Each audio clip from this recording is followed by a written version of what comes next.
Boris Johnson could make a shock comeback to frontline politics in a key shadow cabinet role, one of his closest allies has suggested. There has long been talk that the former Prime Minister could one day return to lead the Conservatives after being ousted from 10 Downing Street in a coup by MPs in 2022.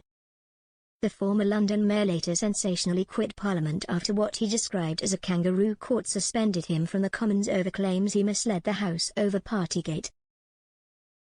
Except for a brief appearance on the election campaign trail earlier this year, the Tory party grandee has largely stayed out of the limelight. But Robert Jenrick opened the door this week to a comeback for Mr Johnson, with the Tory leadership hopeful saying he would be pleased to welcome his ex-boss back as an MP. Mr Jenrick also revealed he would be delighted should Mr Johnson wish to make a cabinet comeback.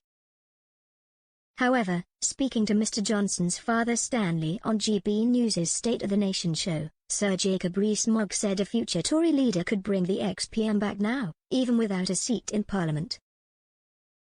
Constitutionally, it is usually assumed that Prime Ministers must be MPs, but Sir Jacob agreed with Stanley Johnson's assessment that such a rule does not always apply. For example, in the 1960s, Alec Douglas-Home was briefly Prime Minister while seeking election to the Commons. Sir Jacob said there were even fewer constitutional restrictions on non-MPs being shadow cabinet members, particularly a post like Tory chairman.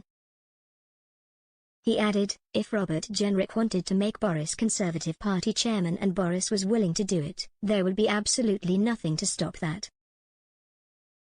Since leaving top-flight politics, Mr Johnson has made millions of pounds giving speeches around the world.